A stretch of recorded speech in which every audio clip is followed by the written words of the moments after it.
The city pulses under a bruised orange sky, shadows stretching long and thin as night creeps in. Jamal Turner steps out of his tight little apartment, the screen door groaning shut behind him. Late Friday hangs heavy in the air, a crisp bite of fall tugging at his hoodie strings. His neighborhood sprawls around him, a gritty quilt of brick row houses and tired porches hugging St. Paul's Community Center. Life crackles here tonight. Kids dart through the alley, chasing a soccer ball, their yells bouncing off cold concrete. Old-timers hunch over a rickety table outside the Fifth Street corner store, dominoes clacking under calloused fingers. Jamal, 32, lean and low-key, pulls his red beanie down snug, the fabric soft from years of wear. Earbuds nestle in, old-school Biggie thumping a steady rhythm to shake loose the day's grind. Work hit like a freight train. 8 hours at the Maple Avenue lumberyard, sawing pine till his arms ached, hauling stacks, choking on sawdust that clawed his throat raw. New job, 2 weeks in, but the overtime's a lifeline. His '98 Honda Civic sits crippled with a busted alternator, repair costs looming dark and heavy. Jamal doesn't bitch about it. He's seen rougher days. Raised in these streets, you take the hits and keep moving. His mom did it alone after his dad bailed, pulling double shifts at the diner just to keep the power on. Her toughness runs deep in him, her words still ringing clear. She'd tell him to keep his head up, that nobody's handing out free rides. Tonight he's after one thing, a walk, his reset. Pine Street to 12th, a loop by the community center, then back to Crash. Biggie's beat carries him forward, but trouble's already stalking him from the edges. He doesn't clock it yet, not yet. Streetlights buzz to life as Jamal rounds the corner, his boots scraping against the jagged sidewalk. Biggie's rhymes sink into a low hum, drowned out by the drift of his thoughts. Tomorrow's on his mind, maybe linking up with Dre at the rec center, tossing up jumpers like the old days. Dre's been riding him hard about that busted Honda. Man, you can't keep hoofing it everywhere. You're going to get jumped one of these nights, he'd warned.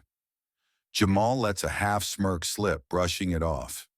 He's midway down Pine when a shadow slices through the twilight, quick and cold. One earbud pops out, his eyes narrowing. There she stands, a female cop, uniform sharp, stance locked tight like she's carved from stone. No warm-up, no heads up. She hits him fast. Wants to know where he's from, what he's doing out here on these streets. Her voice cuts the silence, short and jagged, dripping with suspicion like she's already got his number. Claims there's been a disturbance nearby, some brawl stirring up trouble, putting the badges on high alert. Jamal's caught off guard, blinking hard. He tells her straight, he doesn't know jack about any fight, just clocked out, needed a walk to shake the day loose. She's not buying it. Her gaze clamps onto him, raking over his hoodie, his beanie, sizing him up like he's the perp in a crime scene photo. She digs deeper. Where's work at? How long you been roaming? Jamal stays cool, keeps it real. Lumberyard on Pine and 12th. Just wrap my shift. Truth's all he's got, but she's a bulldog, stacking questions like she's building a wall to trap him. Jamal barely gets a second to breathe when another figure looms into view. This one's a big guy, broad shoulders cutting through the dim light, flashlight swinging loose in his hand like a warning.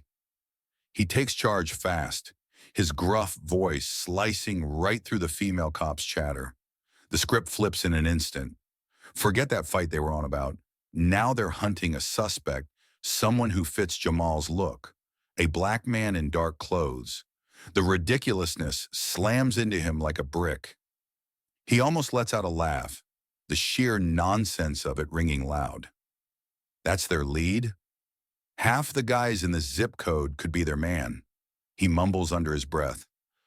Good luck pinning that down, but the cop doesn't flinch. Wants his ID, voice hard, No room for negotiation. Jamal feels the patience draining out of him.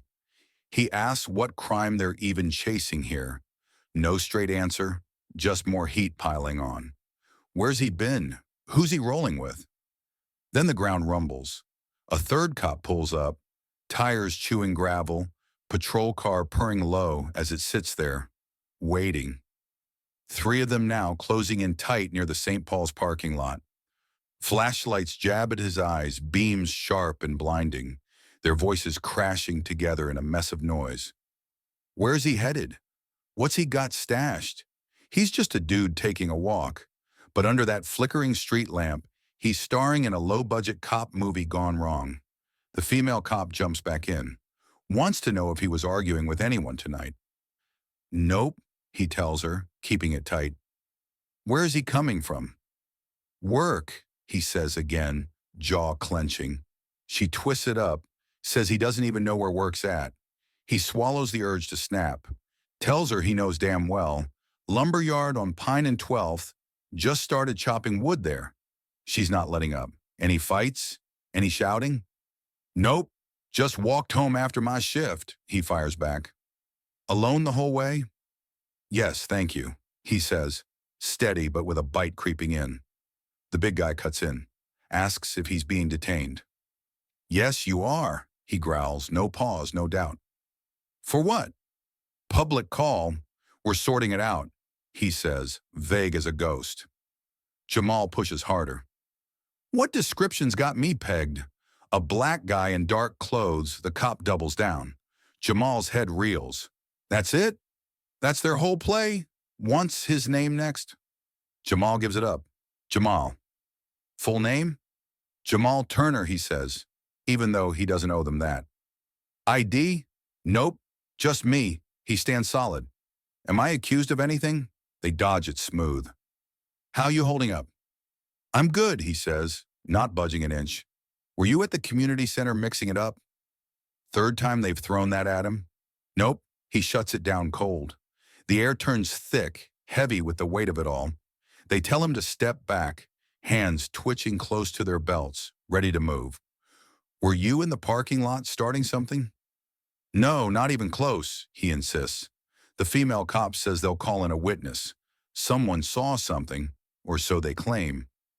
Jamal digs into his pocket, pulls out his time card and earbuds, holds them high like a damn flag. Proof he's just a guy punching the clock. They don't bite. Ask if he was in a gray Honda with somebody. If I was in a car, why the hell am I walking? He shoots back, slicing through their weak-ass logic. Maybe you got into it and bailed, the big cop guesses, reaching for anything. I wasn't there, Jamal says flat. We weren't either, so we've got to check, the cop shrugs. Like that's some airtight excuse. Tension coils tight, ready to snap. Tension slams into Jamal like a freight train. He feels the full weight of it now. 3 badges gleaming in the dark, 3 pairs of eyes boring into him, 3 hands itching to turn this up a notch. They're casting a wide net, banking on the oldest stereotype in the game. Black guy in a hoodie spells trouble. He's pinned, outnumbered, backed up against the chain-link fence of the Saint. Paul's parking lot. The community center looms behind him, a silent giant in the dusk. But Jamal's not folding. He's played this round before, knows they're waiting for him to flinch, to slip them something they can spin. Not tonight. He pulls himself up, shoulders locked, stance solid, tells them he just came from work. He's got no part in whatever wild goose chase they're on. The male cop smirks, lips curling smug. Says he doesn't know that, has to ask. People lie to us, he adds, tossing it out like a challenge. Jamal doesn't even blink. Cops lie too, he fires back, calm but lethal. The words drop heavy, a silent explosion ripping through the air. They're not ready for this. A man who won't bend, who flips their script right back in their faces. The female cop edges closer, flashlight pinned to his chest like a spotlight. Wants to know if he was near the church lot, rolling in a silver Prius. Jamal's brow furrows. Church lot?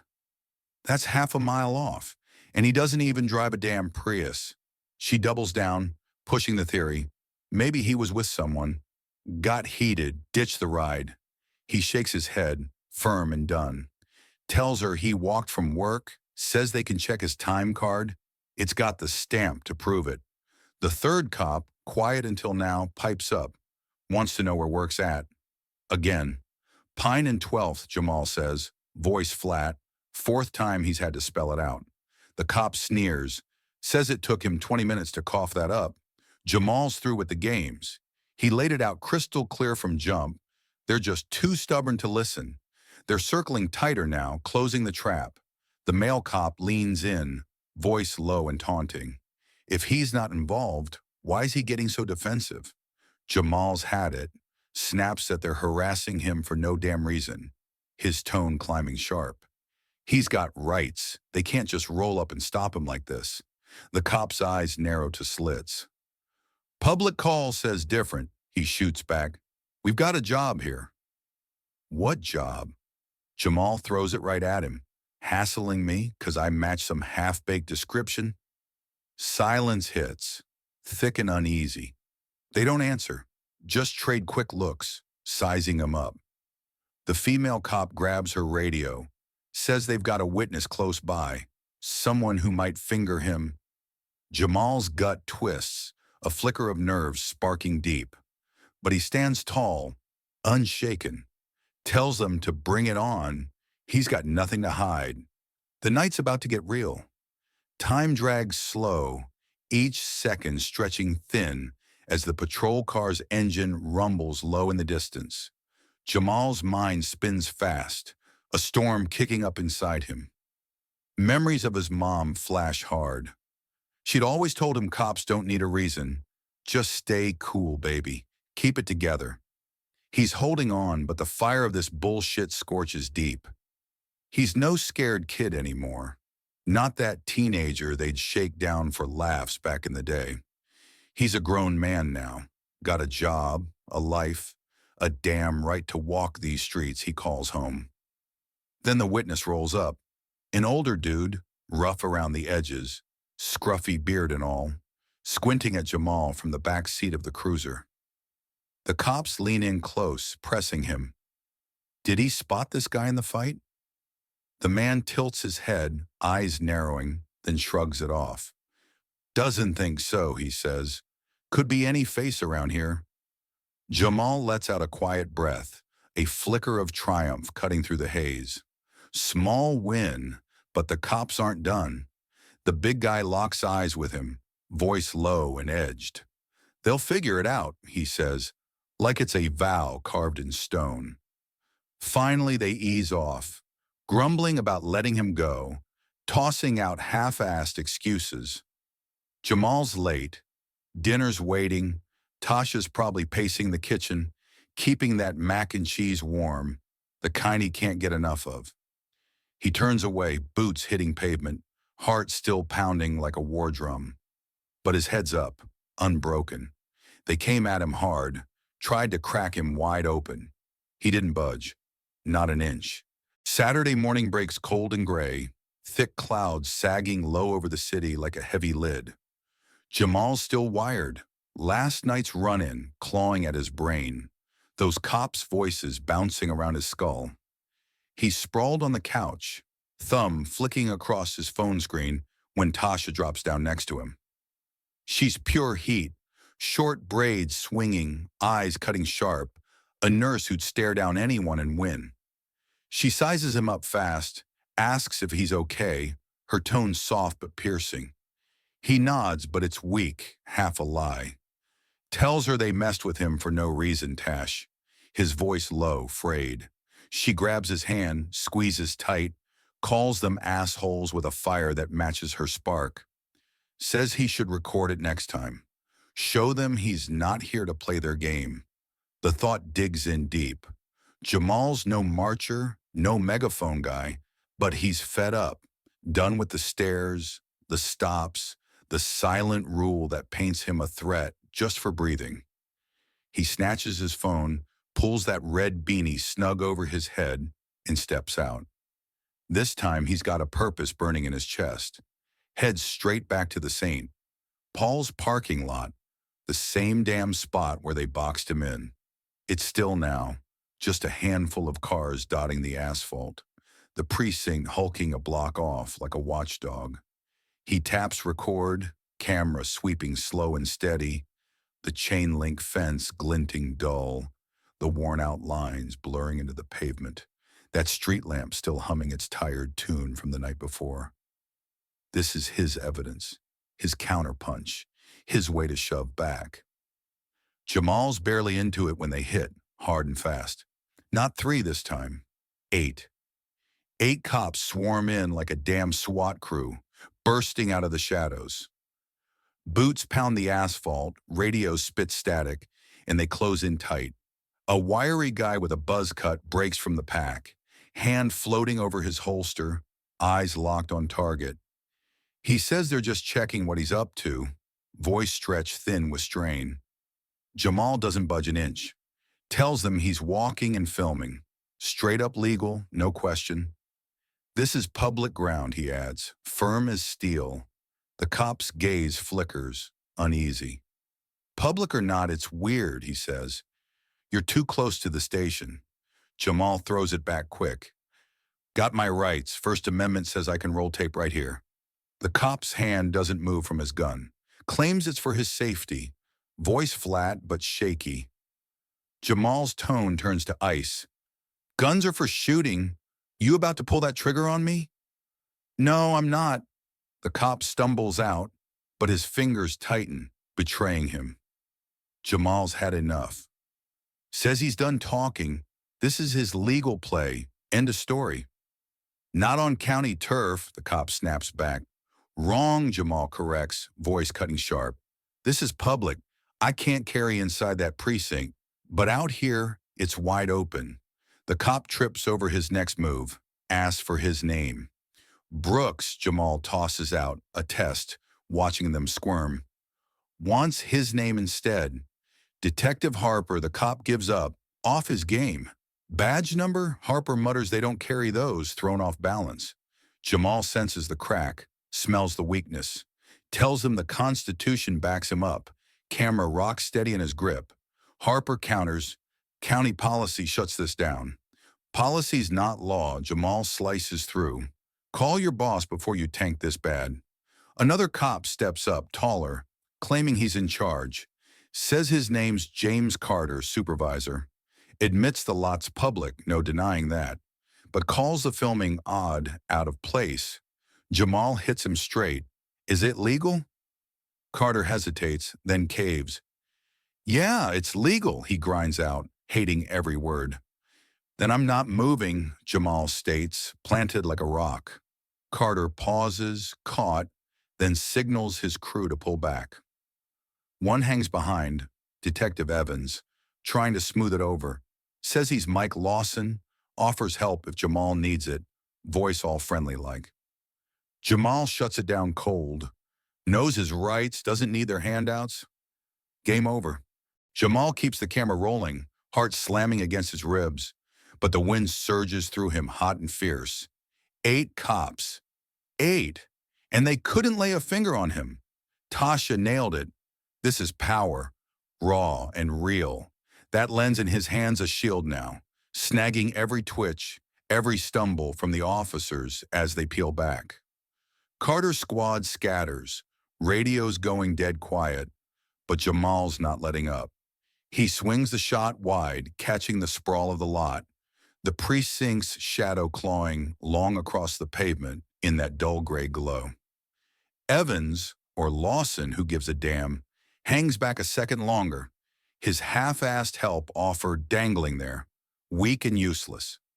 Jamal doesn't blink at it. He's not here for their pity, not begging for scraps. He's here to plant his flag. The last cop finally turns, boots echoing fainter until they're gone. Jamal drops the phone to his side, breath rushing out hard and heavy.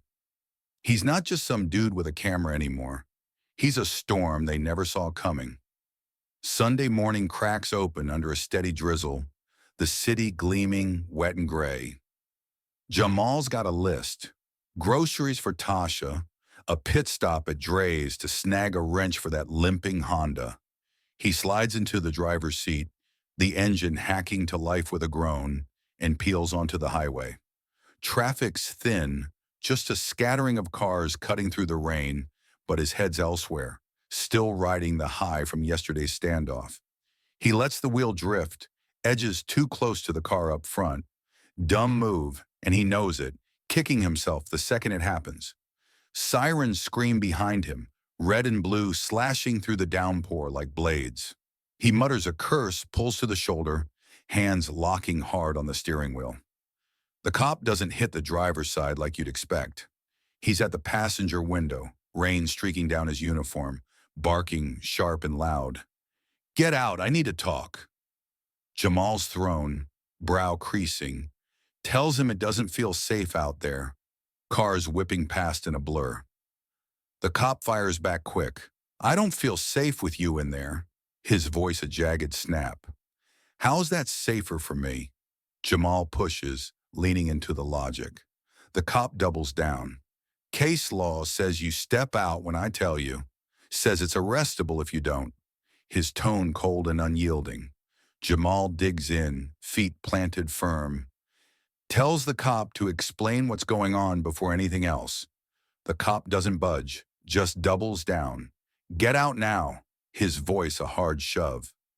Jamal's already got his phone up, camera rolling, says he's recording this, bro, and he's damn confused right now. The cop's temper flares, wants his name, sharp and pissed. Jamal sets it straight. Jamal, not Ian, like the cop throws out, guessing wrong.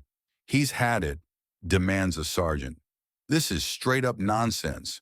All he did was tailgate a hair too close. The cop brushes it off. Step out, last warning, no room for debate.